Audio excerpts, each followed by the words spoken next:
Hello guys, तो कैसे हैं आप लोग। तो आज मैं हाई स्कूल के बच्चों के लिए लेकर आया हूँ सेंट्रल आइडिया। बहुत सारे बच्चों को यही नहीं पता कि सेंट्रल आइडिया लिखते कैसे हैं। तो आज मैं इस वीडियो में आप लोगों को बताऊंगा कि सेंट्रल आइडिया कैसे लिखना है और कौन कौन से सेंट्रल आइडिया आप लोगों को याद करना है जो हाई स्कूल के बोर्ड में पूछे जाएंगे। तो वीडियो स्टार्ट करने से पहले हमारे चैनल को सब्सक्राइब कर दें, लाइक कर दें और बेल आइकन दबा दें ताकि भविष्य में कोई भी वीडियो डाली जाए तो वो आप तक पहुंचती रहे। तो सेंट्रल आइडिया जो very very important central idea, ये 4 सेंट्रल आइडिया हैं। आप लोग इसमें से चारों याद करके जाना, इसमें से आपका एक 100% पूछा जाएगा। नंबर फर्स्ट सेंट्रल आइडिया है हमारा फायर एंड आइज। सबसे पहले डायरेक्शन लिखना है आप लोगों को। Right central idea of the poem fire and eyes. Direction आप लोगों को आपके क्वेश्चन पेपर में भी मिल जाएगा, ये वही लाइन है, इसको उतार देना या आप लोग उसको याद करके चले जाएं। फिर आप लोगों को हेडिंग डालना है central idea. The poem fire and ice is composed by Robert Frost. The poet equal fire with desire and ice with hard both of this are growing with enormous speed. कवि ने आग को इच्छा से तथा बर्फ को समय से तुलना करके बताया है, ये दोनों तीव्र गति से बढ़ रहे हैं। यदि हम उन्हें बढ़ने से नहीं रोकेंगे, if we don't check them from growing the world, अगर हम इन्हें बढ़ने से नहीं रोकेंगे, will perish so we must return और डिज़ायर एंड लव और फ्लोविंग्स, तो दुनिया नष्ट हो जाएगी। इसीलिए हमें अपनी इच्छाओं को त्यागना चाहिए और अपने साथी प्राणियों से प्यार करना चाहिए। नंबर फर्स्ट सेंट्रल आइडिया ये है। और नंबर सेकंड सेंट्रल आइडिया जो आप लोगों को लिख कर आना है वो है डस्ट ऑफ स्नो। सबसे पहले ये हेडिंग डालना है इसी तरीके से सेंट्रल आइडिया। फिर लिखना है the poem dust of snow is composed by Robert Frost. Dust of कवि की रचना रॉबर्ट फॉस्ट ने की है। The poem dust of snow the poet wants. दिखावे की धूप कवि ये बताना चाहते हैं to convey did sometime creating moment or action which are simple have larger signification, they can change the mood or life of a person। कि कभी कभी कुछ ऐसे पल होते हैं जो सरल होते हैं और उनका बड़ा महत्व होता है।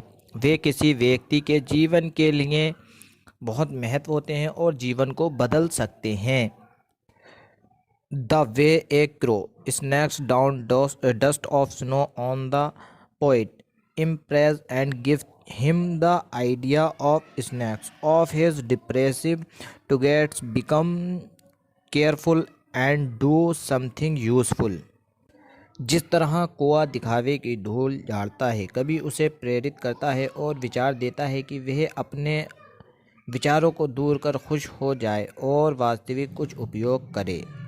आप लोगों को इसी तरीके से ये लिख कर आना है सेंट्रल आइडिया सेकंड। और जो हमारा थर्ड सेंट्रल आइडिया है जो ये 4 सेंट्रल आइडिया हैं, वेरी वेरी इंपॉर्टेंट है। आप लोग चारों याद करके चले जाएं, इसमें से 100% आप लोगों का एक सेंट्रल आइडिया पेपर में आना ही आना है।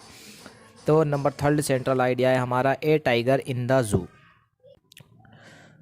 The poem tiger in the zoo is composed by Leslie Norris. The poet wants to convey that it is cruel to keep the wild animal in small cell of the zoo away from their natural habitat. They feel angry, helpless and unhappy and remember their life and environment in the forest। इसका Hindi meaning है कि चिड़िया घर में एक बाग। तो ये जो है द पोएम मतलब इसके जो रचयिता हैं, जो इसके राइटर हैं वो हैं लेस्ली नेरिस। कवि ये बताना चाहते हैं कि जंगली जानवरों को उनके अगर प्राकृतिक आवास से दूर रखा जाए किसी छोटे से चिड़ियाघर में या किसी छोटी सी जगह में, तो यह बहुत ज़्यादा कुर्क है और उन्हें गुस्सा आता है और वह दुखी भी होते हैं और जंगल में अपने जीवन को, जो वह जंगल में जीवन जीते हैं, वह अपने जंगल में जीवन और पर्यावरण को याद करते हैं। तो आप लोग एक ये सेंट्रल आइडिया याद कर लेना, मोस्ट इम्पॉर्टेंट है। और नंबर 4 सेंट्रल आइडिया जो है हमारा वो है फॉग। तो the poet Carl Sandberry in this poem Fog describes for us a cat. This description of fog as a living creature shows the poet's interest in the wonders and beauties of nature.